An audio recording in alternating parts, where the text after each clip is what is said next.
Well, it looks like we will be wearing masks for quite a while yet. This particular one, thanks to the Bedford family for their generous gift, I find about the most comfortable that I wear, and I kind of like the design also. I'll take it off.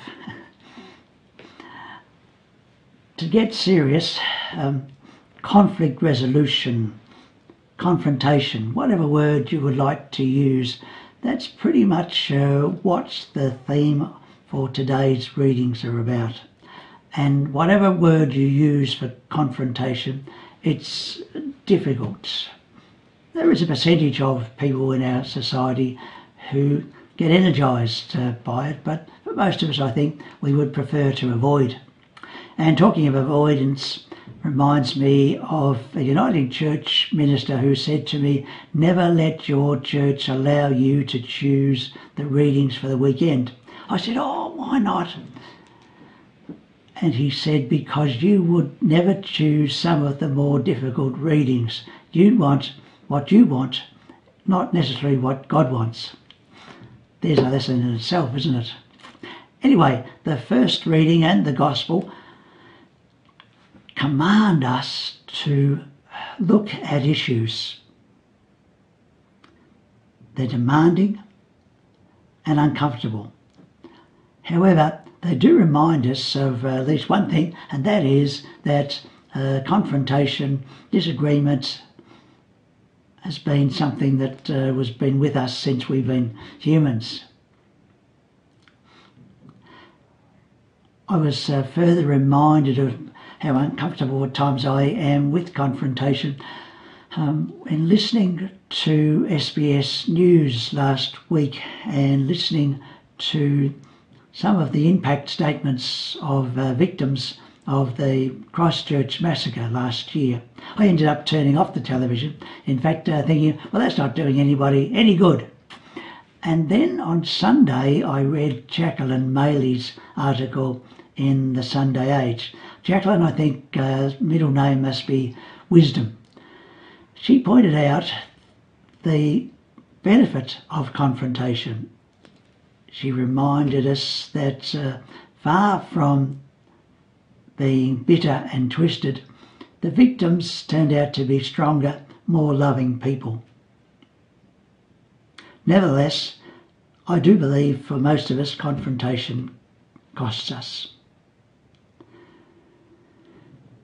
Further on this topic, just a couple of elementary matters that you already know about. Surely to email or to write an anonymous letter of confronting is cowardly. And please, when it's right to use some confrontation, please use I language, not you. You only forces the other person to continue the argument, and so it becomes a point-scoring match, doesn't it? Getting nowhere.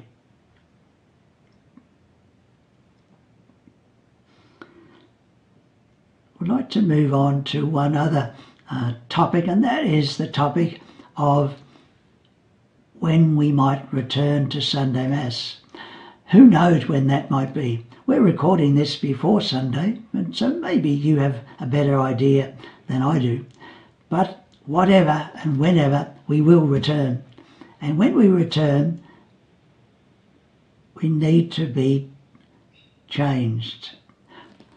Our liturgy team, some of our liturgy team has been doing that. We've been watching and participating in a Zoom event, haven't we, as I think you know, Flashes of Insights, Let's Talk Liturgy. And after those sessions, we have had a session and we wrestle with how we might improve, how we might change the liturgy.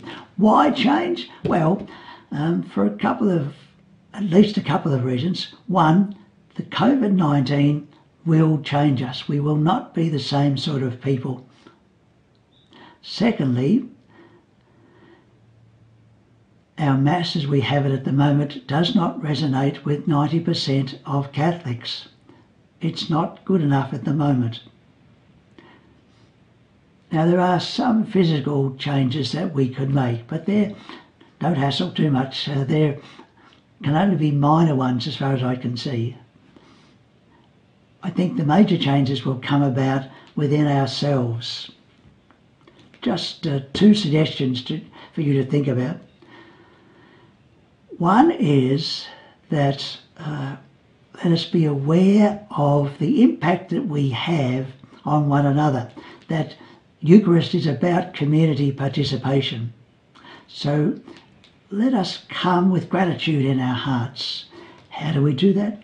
Well, I suggest at the end of each day you reflect on one or two or however number you wish of things for which you give thanks. And then come the day when we celebrate Eucharist back in our church building, we will come with gratitude in our hearts. That will make a difference to the Eucharist, I believe, when we are practical in our giving thanks and aware of things for which we give thanks. That way we are growing in becoming Eucharistic people. Secondly, this lockdown time has forced us if you like, to spend more time at home.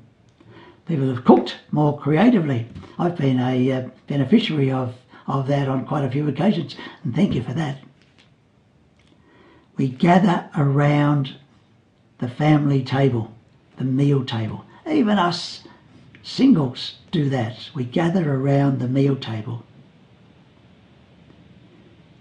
This is a sacred place. This can be a stimulus for prayer. Food expresses our unity. Food expresses our gratitude. Food expresses our work. Without letting the food go cold, perhaps there is an avenue here for prayer. These two themes are summed up in the following two quotes. One was in last week's newsletter and one's in this week's newsletter. Thank you.